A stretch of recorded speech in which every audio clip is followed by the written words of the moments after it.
Harry Potter और आग का प्याला अध्याय 25 अंडा और आंख।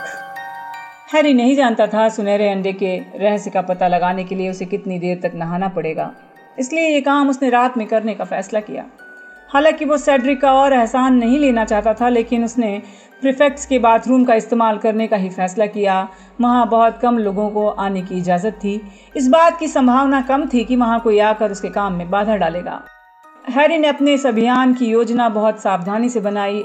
एक बार पहले भी चौकीदार फिल्च उसे आधी रात को घूमते हुए पकड़ चुका था। हैरी नहीं चाहता था दोबारा ऐसा हो। जाहिर है उसे अदृश्य चोगा पहनना पड़ेगा। उसने फैसला किया कि वो एहतियात के तौर पर हॉगवर्ट्स के नक्शे को साथ ले जाएगा। नियम तोड़ते समय चौगे के बाद ये नक्शा हैरी की सबसे ज्यादा मदद करता था। हैरी ने सोचा अगर कोई बाथरूम के आसपास आया तो नक्शा उसे चेतावनी दे देगा। गुरुवार की रात को हैरी पलंग से उतरा, अपना अदृश्य चोगा पहना, सीढ़ियां उतर कर नीचे गया, तस्वीर के छेद के खुलने का इंतजार किया। आज भी उसने वही किया जो उस रात को किया था जब हैग्रिड उसे ड्रैगन दिखाने वाला था। इस बार रॉन बाहर खड़े होकर मोटी औरत को पासवर्ड बताने का इंतजार कर रहा था। पासवर्ड था केले के चिप्स। जब अदृश्य हैरी के पास से निकलने की सरसराहट सुनाई दी तो रॉन हॉल में आते हुए बुदबुदाया, गुड लक। आज रात को चोगे के नीचे चलना अजीब था, क्योंकि हैरी की बाह में एक भारी अंडा था, दूसरे हाथ में नक्शा। हैरी ने सेड्रिक के बताए अनुसार प्रीफेक्ट्स के बाथरूम का दरवाजा खोला, उसे टिक कर पासवर्ड बुदबुदाया, पाइन फ्रेश। दरवाजा खुल गया। हैरी चुपचाप अंदर चला गया। अंदर पहुंचकर दरवाजे की कुंडी लगा ली और अदृश्य चोगा उतारकर चारों तरफ देखा। उसके दिमाग में पहला विचार आया कि उसे प्रीफेक्ट बन जाना चाहिए ताकि वो बेहतरीन बाथरूम का इस्तेमाल कर सके। बाथरूम की हर चीज सफेद संगमरमर से बनी थी। एक खाली आयताकार स्विमिंग टब था जो फर्श के बीच नीचे धंसा हुआ था। चारों तरफ सुनहरी टोटियां लगी थीं। हर एक के हैंडल पर अलग रंग का रत्न था। एक डाइविंग बोर्ड भी था। एक कोने में मुलायम तौलियों का ढेर रखा हुआ था और दीवार पर सुनहरे फ्रेम की तस्वीर थी। इसमें एक सुनहरी जलपरी थी जो एक चट्टान पर गहरी नींद में सो रही थी। हैरी ने अपना चोगा, अंडा और नक्शा नीचे रख दिया। वो चारों तरफ देखते हुए आगे बढ़ा। दीवारों के कारण उसके कदमों की आहट गूंजने लगी। हालांकि बाथरूम शानदार था और हालांकि वो कुछ नलों को चालू करने के लिए उत्सुक था, लेकिन यहाँ आने के बाद उसे लगा कि सेड्रिक उसका मजाक उड़ाना चाहता होगा। नहाने से उस अंडे के रहस्य को सुलझाने में मदद कैसे मिलेगी? बहरहाल उसने एक मोटा तौलिया बांधा, नक्शे और अंडे को स्विमिंग पूल के आकार के बाथ टब के किनारे रखा और फिर घुटनों के बल बैठकर नल खोल दिया। हैरी ने इस तरह बबल बाथ का आनंद नहीं लिया था। उसने देखा अलग अलग नलों से पानी के साथ अलग अलग तरह के बुलबुले निकल रहे हैं। हैरी ने कुछ समय तक नलों को चालू बंद करने का आनंद लिया। उसे खास तौर पर उस नल को चालू करने में मजा आ रहा था जिसकी धार पानी की सतह से टकराकर बड़ा इंद्रधनुष बनाती थी। हैरी ने नल बंद कर दिए। पजामा, चप्पल, ड्रेसिंग गाउन उतार कर पानी में उतर गया। पानी इतना गहरा था कि उसके पैर मुश्किल से तली पर पहुंच रहे थे। वो अंडे को घूरते हुए 2 बार एक सिरे से दूसरे सिरे तक तैरा। हालांकि झाग भरे गर्म पानी में तैरना मजेदार था, लेकिन उसके मन में कोई जबरदस्त विचार नहीं आया। उसे अंडे का सुराग समझ में नहीं आया। हैरी ने अपना हाथ फैलाया और अंडे को अपने गीले हाथों से उठाकर खोला। बाथरूम में रोने चीखने की आवाजें भर गईं। हैरी कुछ समझ नहीं पाया। उसने अंडे को दोबारा बंद किया। उसे चिंता हुई कि ये शोर सुनकर फिल्च ना आ जाए। उसने सोचा कहीं सेड्रिक की कोई योजना तो नहीं थी। तभी उसे किसी की आवाज आई। वो इतनी जम से उछला कि अंडा छूट गया और बाथरूम के फर्श पर लुढ़कने लगा। अगर मैं तुम्हारी जगह होती तो उसे पानी के अंदर खोलती। हैरी को इतना जोरदार सदमा लगा कि दहशत के मारे बहुत सारे बुलबुले उसने निगल लिए। झटपट उठकर खड़ा हो गया। नल के ऊपर एक उदास भुतहा लड़की पैर बांधे बैठी थी। ये मायूस मीना थी जिसकी सिसकियां आमतौर पर 3 मंजिल नीचे वाले टॉयलेट में सुनाई देती थी। मीना, मैं कुछ भी पहने नहीं हूँ, हैरी गुस्से से चिल्लाया। झाग इतना घना था कि कोई फर्क नहीं पड़ता था। बहरहाल हैरी को अचानक खौफनाक एहसास हुआ कि जब से वो अंदर घुसा था तभी से मीना किसी नल से झांक कर उसे देख रही होगी। मीना ने अपने मोटे चश्मे के पीछे अपनी आंखें मिचमिचाते हुए कहा, तुम्हारे अंदर आते समय मैंने अपनी आंखें बंद कर ली थी। तुम मुझसे काफी लंबे समय से मिलने नहीं आए। हाँ, हैरी ने कहा और अपने घुटने मोड़ लिए ताकि मीना उसके सिर के अलावा कुछ न देख पाए। मुझे तुम्हारे बाथरूम में आने की इजाजत नहीं है। वो लड़कियों का बाथरूम है। पहले तो तुम्हें परवाह नहीं रहती थी, तब तो तुम सारे समय वहीं रहते थे। ये सच है, हालांकि ऐसा सिर्फ इसलिए था क्योंकि उस समय रॉन, हैरी और हरमाइनी भेस बदल काढ़ा बना रहे थे। हैरी ने कहा, मुझे वहां पर जाने के लिए मना कर दिया गया था। उसकी बात आधी सच थी। पर्सी ने एक बार उसे मीना के बाथरूम से बाहर निकलते देखा था। उसके बाद मैंने सोचा वहां नहीं जाना ठीक रहेगा। ओह ठीक है, मीना उदासी से अपनी छुट्टी की मुहासे उखाड़ते हुए बोली, कोई बात नहीं। अगर मैं तुम्हारी जगह होती तो अंडे को पानी के भीतर खोलती। सेड्रिक डिगोरी ने यही किया था। तुम उसे चोरी से देख रही थी? हैरी ने उत्तेजित होकर कहा। क्या तुम हर शाम को छिप छिप कर प्रीफेक्ट को नहाते हुए देखती हो? कभी कभी, मीना ने शर्माते हुए कहा। लेकिन मैंने आज तक बाहर आकर कभी किसी से बातें नहीं की हैं। हैरी ने संदेह भरी आवाज में कहा, मुझे इस बात की खुशी है तुमने मुझे सम्मान दिया, लेकिन तुम अपनी आंखें बंद कर लो। उसने तब तक इंतजार किया जब तक मीना ने अपने चश्मे को ठीक से नहीं ढका। वो स्विमिंग टब से बाहर निकला, शरीर पर तौलिया लपेट कर अंडे को उठाने पहुंच गया। जब दोबारा पानी में पहुंचा तो मीना ने उंगलियों के बीच से झांक कर कहा, अब अंडे को पानी के नीचे खोलो। हैरी ने अंडे को झाग भरी सतह के नीचे किया, उसे खोला। इस बार उसे रोतली चीखें नहीं सुनाई दी। उसके बजाय अंडे में से एक बुलबुले भरा गीत बाहर निकला। तुम्हें अपना सिर अंदर डालना पड़ेगा, मीना बोली, जिसे हैरी को आदेश देने में मजा आ रहा था। चलो। हैरी ने गहरी सांस खींची, सिर पानी के अंदर कर लिया। अब वो बुलबुले भरे स्विमिंग टब की संगमरमर की तलहटी में बैठा था। उसके हाथ में खुला अंडा था। उसे अजीब आवाजें सुनाई दे रही थी जो गा रही थी, हमें आकर वहां खोजो जहां सुनाई देती हैं हमारी आवाजें। हम जमीन के ऊपर नहीं गा सकते और खोजते समय ध्यान रखो, हम तुम्हारी सबसे कीमती चीज ले आए हैं। तुम्हारे पास 1 घंटे का समय है। इस दौरान तुम आकर उस चीज को वापस ले जा सकते हो, लेकिन 1 घंटे बाद बहुत बुरा होगा, बहुत देर हो जाएगी। वो चीज चली जाएगी और लौट कर कभी नहीं आएगी। हैरी उठकर पानी की झागदार सतह पर आया, आंखों पर आए बाल हटाने लगा। सुन लिया? हाँ, हमें आकर वहां खोजो जहां सुनाई देती हैं हमारी आवाजें। इस काम को करने के लिए उन्होंने मुझे प्रेरणा भी दी है। जरा ठहरो, मुझे दोबारा सुनना पड़ेगा। वो एक बार फिर पानी के नीचे गया। हैरी ने इसके बाद अंडे के गीत को पानी के नीचे 3-4 बार सुना। उसे याद हो गया। फिर वो कुछ सोचते हुए पानी में बैठा रहा। मीना उसे देखती रही। मुझे जाकर ऐसे लोगों की तलाश करनी है जिनकी आवाजें जमीन के ऊपर सुनाई नहीं देती, उसने धीरे से कहा। अरे ऐसे कौन लोग हो सकते हैं? तुम्हारा दिमाग कितनी धीमी गति से काम करता है ना? उसने कभी पहले मायूस मीना को इतना खुश नहीं देखा था। आखिरी बार वो इतनी खुश तब दिखी थी जब भेस बदल काढ़े के कारण हरमाइनी के चेहरे पर बिल्ली के बाल उग गए थे। हैरी ने बाथरूम में चारों तरफ घूर कर देखा। सोचने लगा, अगर आवाजें सिर्फ पानी के भीतर सुनी जा सकती हैं तो शायद वो पानी में रहने वाले प्राणियों की होंगी। जब उसने मीना से बात कही तो हंस दी। यही डिगोरी ने सोचा था। वो लेटा लेटा खुद से काफी देर तक बातें करता रहा, इतनी देर तक कि सारे बुलबुले खत्म हो गए थे।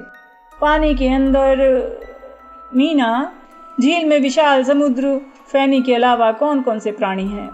बहुत सारे प्राणी हैं। मैं कई बार जा चुकी हूँ। मेरे पास तो कोई विकल्प नहीं होता है। जब कोई अचानक मेरे टॉयलेट का फ्लश चला देता है तो मुझे वहां जाना पड़ता है। हैरी ये नहीं सोचना चाहता था कि मायूस मीना टॉयलेट की गंदगी के साथ पाइप से होती हुई झील में जा रही थी। इसलिए उसने कहा, क्या वहां पर ऐसे प्राणी रहते हैं जिनकी आवाजें इंसान जैसी हों? मीना, वहां पर जल मानुष तो नहीं रहते हैं। ओह बहुत बढ़िया, उसने कहा और उसके मोटे चश्मे के नीचे उसकी आंखें चमकने लगी।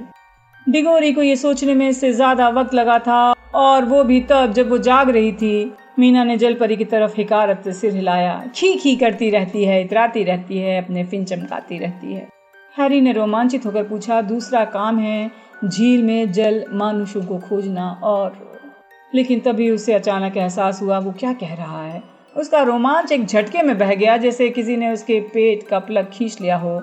वो अच्छा तैराक नहीं था। उसने तैरने की प्रैक्टिस की ही नहीं थी। डडली को तैरना सिखाया गया था, लेकिन पिटूनिया आंटी और वॉरेन अंकल को उम्मीद थी कि हैरी एक दिन डूबकर मर जाएगा, इसलिए उन्होंने उसे तैरना नहीं सिखाया था। इस टब के 2 चक्कर लगाने में हैरी को कोई दिक्कत नहीं होगी, लेकिन झील बहुत बड़ी और गहरी थी और जलमानुष निश्चित रूप से तलहटी में रहते होंगे। मीना, लेकिन मैं सांस कैसे लूंगा? हैरी ने धीरे से कहा। इस पर मीना की आंखों में आंसू आ गए। तुम में जरा भी व्यवहार कुशलता नहीं है।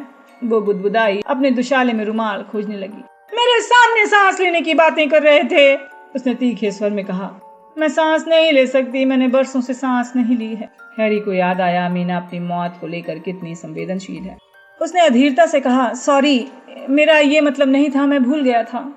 ओह, ये भूलना आसान है कि मीना मर गई है। मेरी लाश का पता भी घंटों बाद चला था, मैं जानती हूँ। मैं वहाँ बैठी बैठी उनका इंतजार कर रही थी। ऑलिव हार्नबी बाथरूम में आई और बोली, क्या तुम अब भी यहाँ बैठकर रो रही हो मीना? प्रोफेसर डिपट ने मुझे तुम्हारी तलाश में भेजा है। और फिर उसे मेरी लाश दिख गई। ओह, वो मुझे मरते दम तक नहीं भूली, मैंने उसे भूलने नहीं दिया। मैं उसके पीछे लगी रही, उसे बार बार याद दिलाती रही। मुझे याद है कि उसके भाई की शादी में। लेकिन हैरी मीना की बात नहीं सुन रहा था। वो जलमानुषों के गीत के बारे में सोच रहा था। हम तुम्हारी सबसे कीमती चीज ले आए हैं। जैसे वो उसका कोई सामान चुराने वाले हों, ऐसा कोई सामान जो उसे वापस लाना होगा। कौन सा सामान चुराएंगे? और फिर उसने जादू मंत्रालय में मेरी शिकायत कर दी, इसलिए मुझे यहाँ वापस लौटकर अपने टॉयलेट में रहना पड़ा। अच्छा, हैरी ने बिना ध्यान दिए कहा, तुम अपनी आंखें बंद कर लो, मैं बाहर निकल रहा हूँ। उसने अंडे को स्विमिंग टब की तलहटी से उठाया, बाहर निकलकर शरीर पहुंचा। जब हैरी ने अपना अदृश्य चोगा उठाया तो मायूस मीना दुखी स्वर में बोली, क्या तुम मुझसे मिलने के लिए मेरे बाथरूम में दोबारा आओगे ना? मैं कोशिश करूंगा, हैरी ने कहा। हालांकि वो मन ही मन सोच रहा था, वो मीना के बाथरूम में तभी आएगा जब महल का हर टॉयलेट बंद हो जाएगा। मिलते हैं मीना, मदद के लिए धन्यवाद। बाय बाय, मीना ने उदासी से कहा। अपना अदृश्य चोगा पहनते समय हैरी ने देखा मीना दोबारा नल के अंदर चली गई। बाहर अंधेरे गलियारे में हैरी ने नक्शे में देखा, आसपास कोई है तो नहीं। फिल्च और मिसेस नॉरिस अपने ऑफिस में थे। पीट्स को छोड़ के कोई हिल नहीं रहा था, जो ऊपर की मंजिल पर ट्रॉफी रूम में इधर उधर फुदक रहा था। हैरी ने गरुड़ द्वार हॉल की तरफ अपना पहला कदम बढ़ाया, तभी नक्शे में उसकी निगाह किसी चीज पर पड़ी जो अजीब थी। सिर्फ पीट्स ही नहीं हिल रहा था, बाएं हाथ के कोने पर नीचे वाले एक कमरे में यानी स्नैप के ऑफिस में एक और बिंदु घूम रहा था, लेकिन उस बिंदु पर बार्टेमियस क्राउच का नाम लिखा था। हैरी ने बिंदु को घूर कर देखा। मिस्टर क्राउच इतने बीमार थे कि ऑफिस नहीं जा रहे थे, यूल डांस में नहीं आए, हॉगवर्ट्स में चोरी छिपे स्नैप के ऑफिस में क्या कर रहे हैं? हैरी झिझका और सोचने लगा, और फिर उसकी जिज्ञासा जीत गई। मुड़ा और विपरीत दिशा में सबसे नजदीकी सीढ़ियों की तरफ चला गया। वो देखने जा रहा था क्राउच क्या कर रहे हैं। हैरी चुपचाप सीढ़ियां उतरने लगा। हालांकि उसके पजामे की सरसराहट और फर्श की चरमराहट सुनकर कई तस्वीरों के चेहरे उत्सुकता से उसकी तरफ मुड़े। उसे शॉर्टकट पता था, वो जल्दी ही 2 मंजिल के नीचे पहुंच जाएगा, वो जानता था। वो नक्शे की तरफ देख रहा था, सोचता रहा, बड़ी अजीब बात है, कानून पर चलने वाले मिस्टर क्राउच इतनी रात को किसी दूसरे के ऑफिस में चोरी से घुसे हैं। वो बिना ध्यान दिए चल रहा था, मिस्टर क्राउच के अजीब व्यवहार के अलावा किसी और चीज के बारे में नहीं सोच रहा था। उसका पैर अचानक उस खोखली सीढ़ी में धंस गया जिसे फान नेविल भूल जाता था। हैरी लड़खड़ाया, सुनहरा अंडा जो गीला था वहां से फिसल गया, धम्म से सीढ़ी पर गिरा और आवाज करता हुआ नीचे गिर गया जैसे कोई ढोल बज रहा हो। अंडे को पकड़ने की कोशिश में हैरी का अदृश्य चोगा फिसल गया। हैरी ने चोगे को तो लपक कर पकड़ लिया, लेकिन इस चक्कर में नक्शा छूट गया। 6 सीढ़ी नीचे गिरा। हैरी सीढ़ी में घुटने तक फंसा हुआ था, इसलिए वापस नहीं उठ सकता था। सुनहरा अंडा सीढ़ी के नीचे वाले पर्दे से टकराकर खुल गया। गलियारे में जोरदार चीख सुनाई देने लगी। हैरी ने छड़ी बाहर निकाली और नक्शे को छूकर उसे मिटाने की कोशिश की, लेकिन वो इतनी दूर था कि नक्शे तक नहीं पहुंच सकता था। हैरी अदृश्य चोगे को अपने ऊपर डालते हुए हैरी सीधे खड़ा हुआ, सुनने लगा। डर के मारे आंखें सिकुड़ गई और फिर लगभग तत्काल पीप्स, ये चौकीदार फिल्च की आवाज थी। क्यों हंगामा मचा रहे हो? पूरे महल को जगा दोगे? मैं अभी मजा चखाता हूँ। और ये क्या है? फिल्च के कदमों की आहट रुक गई। धातु के टकराने की आवाज आई। चीखों की आवाज रुक गई। फिल्च ने अंडा उठाकर बंद कर दिया। हैरी खामोशी से खड़ा रहा। उसका पैर अब भी जादुई सीढ़ी में फंसा हुआ था। अब किसी भी पल फिल्च पर्दे को हटाकर पीप्स को देखने की कोशिश करेगा, लेकिन वहां उसे पीप्स नहीं दिखेगा। सीढ़ियों के ऊपर आया तो नक्शा दिख जाएगा और अदृश्य चोगा हैरी को नहीं बचा पाएगा, क्योंकि नक्शा बता देगा वहां हैरी पॉटर खड़ा है। अंडा, फिल्च ने सीढ़ियों के नीचे शांति से कहा। ये तो त्रिकोणीय टूर्नामेंट का सुराग है, ये तो स्कूल के चैंपियन का है। हैरी दहशत में आ गया। पीप्स! फिल्च खुशी से दहाड़ा। अब तुम चोरी करने लगे हो।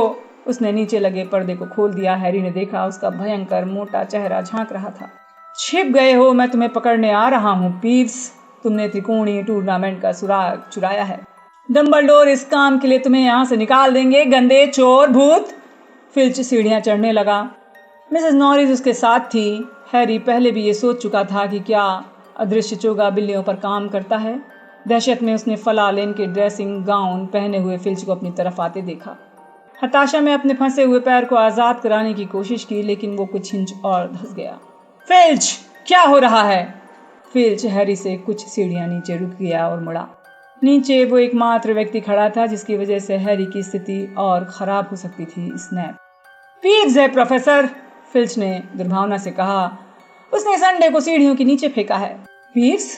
स्नैप ने फिल्च के हाथों में रखे अंडे को घूरते हुए कहा। लेकिन पीव्स मेरे ऑफिस में नहीं घुस सकता। ये अंडा आपके ऑफिस में था प्रोफेसर? नहीं तो मैंने धमाके और चीखों की आवाजें सुनी हैं। हाँ प्रोफेसर, वो इस अंडे की थी। मैं तहकीकात करने आ रहा था प्रोफेसर। पीव्स ने इसे फेंका था, लेकिन पीव्स ऐसा नहीं कर सकता। मैं जानता हूँ फिल्च, वो ऐसा नहीं कर सकता, स्नैप ने गुर्रा कर कहा। मैं अपने ऑफिस को एक ऐसे मंत्र से बंद करता हूँ जिसे जादूगर के सिवा कोई नहीं तोड़ सकता। फिल्च, मैं चाहता हूँ कि तुम चलकर घुसपैठिए की तलाश में मेरी मदद करो। हाँ प्रोफेसर, लेकिन फिल्च ने हसरत से सीढ़ियों के ऊपर की तरफ हैरी के पार देखा। हैरी ने खामोशी से प्रार्थना की, जाओ स्नैप के साथ जाओ। मिसेस नॉरिस फिल्च के पैरों के पास मंडरा रही थी। हैरी को लग रहा था कि मिसेस नॉरिस को उसकी खुशबू आ रही होगी। उसने स्विमिंग पूल में इतना सारा सुगंधित झाग क्यों भरा था? बात यह है प्रोफेसर, हेडमास्टर को इस बार मेरी बात सुननी पड़ेगी।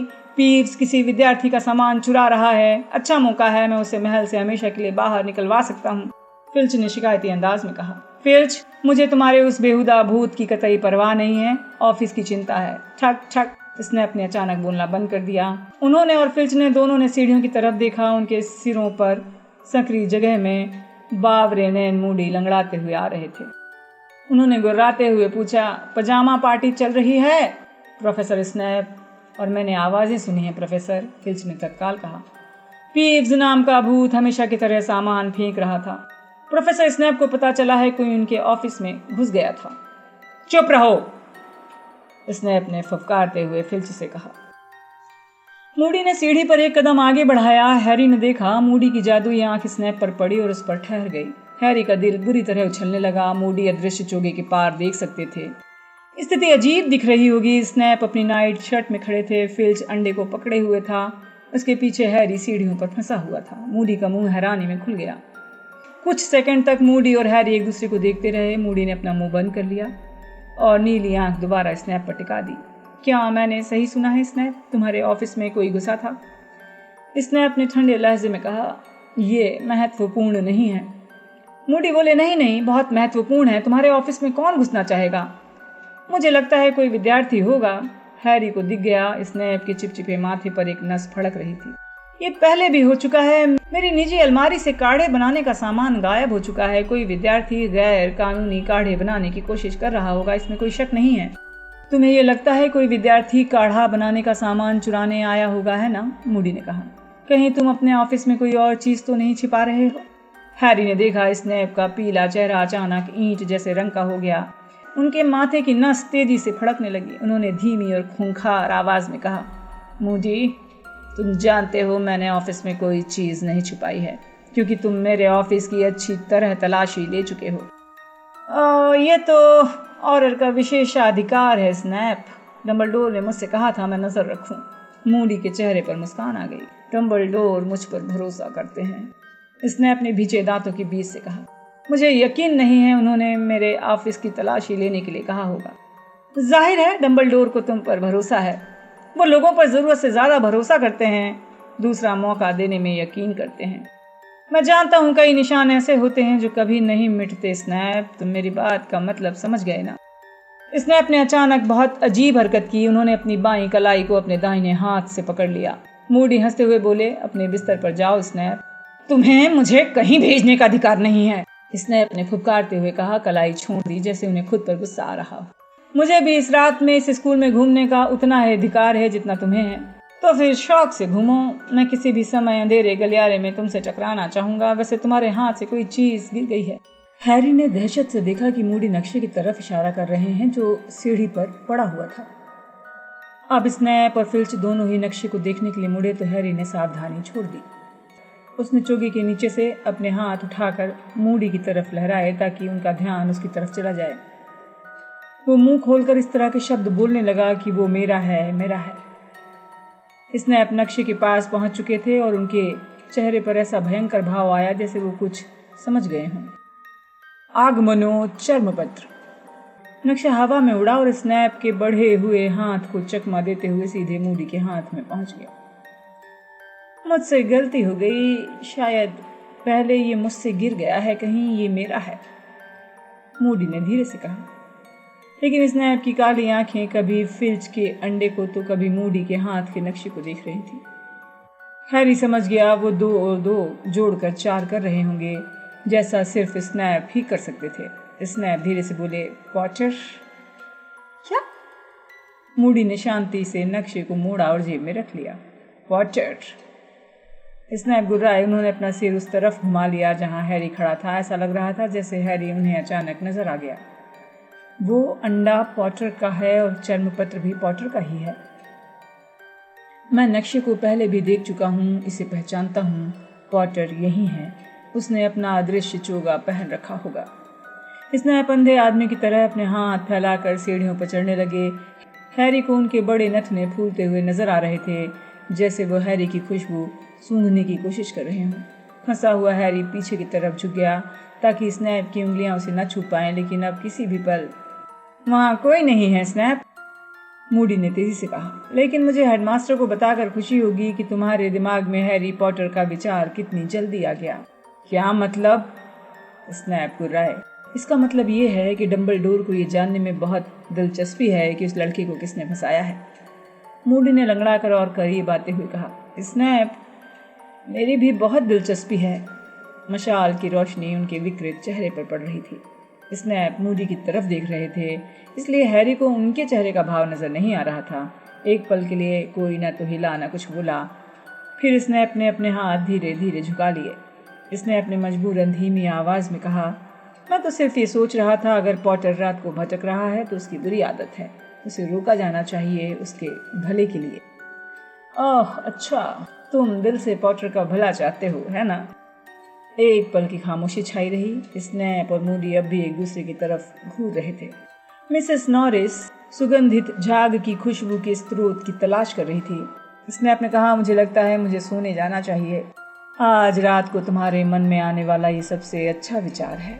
फिल्च, तुम मुझे वो अंडा दे दो। नहीं, फिल्च ने कहा, अंडे को इतनी कसकर पकड़ लिया जैसे वो अंडा उसका पहले पैदा हुआ लड़का हो। प्रोफेसर मूडी, ये पीव्स के चोर होने का सबूत है। ये उस चैंपियन की संपत्ति है जिससे उसने चुराया है, मूडी ने कहा। इसी वक्त मुझे दे दो। स्नैप सीढ़ियां उतरकर बिना कुछ बोले मूडी के पास से गुजर गए। फिल्च ने मिसेस नॉरिस को पुचकारा। हैरी की सांस बहुत तेज चल रही थी। कदमों की आहट से उसे पता चला कि स्नैप नीचे गलियारे में जा रहे हैं। मूडी को अंडा देने के बाद फिल्च ओझल हो गया। जाते जाते वो मिसेस नॉरिस से कह गया, चिंता की कोई बात नहीं है, हम सुबह ही डंबलडोर से मिलेंगे और पीव्स की हरकत के बारे में बता देंगे। हैरी मूडी को एकटक देख रहा था, जिन्होंने अपनी छड़ी सबसे नीचे वाली सीढ़ी पर रखी। मेहनत से सीढ़ियां चढ़कर उसकी तरफ आने लगे। हर सीढ़ी पर ठक ठक की आवाज हो रही थी। वो बुदबुदा कर बोले, बाल बाल बचे पॉटर। हाँ, मैं, शुक्रिया। ये क्या है? मूडी ने नक्शे को अपनी जेब से निकाल कर कहा। हॉगवर्ट्स का नक्शा है। वो सोच रहा था कि काश मूडी से सीढ़ी से निकाल दे, उनके पैर में दर्द हो रहा था। ओहो, मूडी ने नक्शे को घूरते हुए कहा। उनकी जादुई आंख सरपट भागने लगी। ये तो कमाल का नक्शा है पॉटर। हाँ, ये बहुत उपयोगी है। उसकी आंखों में दर्द के कारण आंसू आ गए थे। प्रोफेसर मूडी, आप मेरी मदद कर सकते हैं? ओह हाँ हाँ, क्यों नहीं। मूडी ने हैरी की बाह को पकड़कर उसे खींचा। हैरी का पैर धंसने वाली सीढ़ी से आजाद हो गया। वो उसके ऊपर वाली सीढ़ी पर पहुंच गया। मूडी नक्शे को घूर रहे थे। उन्होंने धीरे से कहा, पॉटर, कहीं तुमने ये तो नहीं देखा स्नैप के ऑफिस में कौन घुसा था? मेरा मतलब इस नक्शे में। ओह हाँ, मैंने देखा था, वो मिस्टर क्राउच थे। क्राउच? तुम्हें पूरा यकीन है पॉटर? लेकिन अब वो इसमें नजर नहीं आ रहे हैं, मूडी ने कहा। नक्शे पर उनकी आंख सरपट भाग रही थी। क्राउच, ये तो बहुत ही दिलचस्प है। वो एक पल के लिए कुछ नहीं बोले, नक्शे को घूरते रहे। हैरी को लगा इस खबर से मूडी को कुछ समझ में आया था। वो ये जानने के लिए बेताब था कि वो क्या सोच रहे हैं। उसने सोचा क्या वो पूछने की हिम्मत कर सकता है। मूडी से उसे थोड़ा डर लगता था। प्रोफेसर, आपको क्या लगता है मिस्टर क्राउच स्नैप के ऑफिस में क्या कर रहे होंगे? मूडी की जादुई आंख नक्शे से हटकर हैरी पर टिक गई। मूडी उसे तौल रहे थे और सोच रहे थे कि कितना जवाब देना चाहिए और जवाब देना चाहिए या नहीं। इसे इस तरह देखो पॉटर, लोग कहते हैं बावरेन एंड मूडी शैतानी जादूगरों को पकड़ने के पीछे पागल हैं, लेकिन बार्टी क्राउच की तुलना में बावरेन कुछ नहीं है, कुछ भी नहीं। फिर वो नक्शे को घूरने लगे। हैरी और ज्यादा जानने को बेताब था। प्रोफेसर मूडी, आपको क्या लगता है इसका कोई गहरा मतलब है? शायद मिस्टर क्राउच को अंदेशा हो गया है कि कुछ हो रहा है। जैसे? मूडी ने तेजी से पूछा।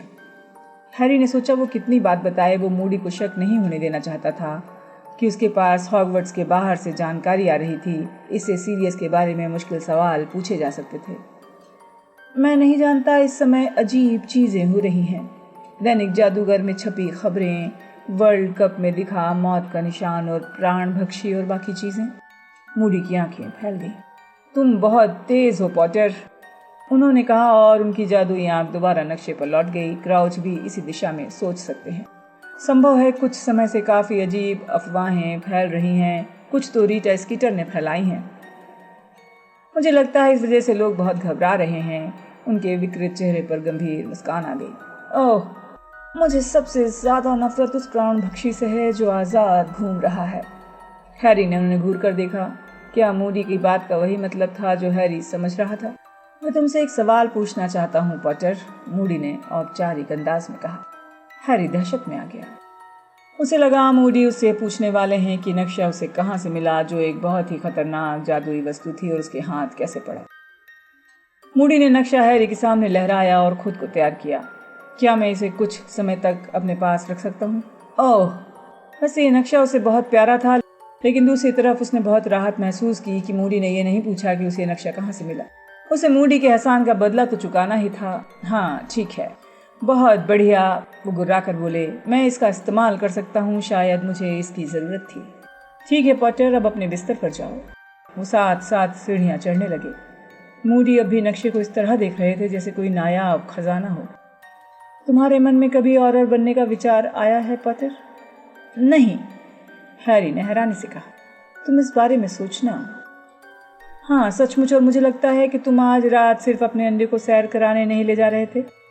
ओह नहीं सर, मैं तो उसके सुराग को समझने की कोशिश कर रहा था। मूडी ने उसकी तरफ आंख मारी। तुम्हें रात को घूमते समय ही विचार आते हैं पॉटर? सुबह मिलते हैं। वो नक्शे को घूरते हुए ऑफिस में चले गए। दरवाजा लगा लिया। हैरी धीरे धीरे गरुड़ द्वार के हॉल की तरफ जाने लगा। वो क्राउच और स्नैप के बारे में सोच रहा था। अगर क्राउच अपनी मर्जी से आधी रात को हॉगवर्ट्स आ सकते हैं तो वो बीमार होने का नाटक क्यों कर रहे हैं? उन्हें क्या लगता है स्नैप ने अपने ऑफिस में क्या छिपाया है? और मूडी ने यह सुझाव दिया था कि हैरी को ऑरर बनना चाहिए। ये सुझाव बहुत अच्छा था, लेकिन जब हैरी अंडे और चोगे को अपने संदूक में सुरक्षित रखने के बाद 10 मिनट तक चुपचाप अपने मसहरीदार पलंग पर शांतिपूर्वक बैठा, तो उसने सोचा पहले वो खोजबीन करेगा, बाकी ऑरर्स का चेहरा कितना विकृत है, इसके बाद ही वो ऑरर बनने के बारे में सोचेगा।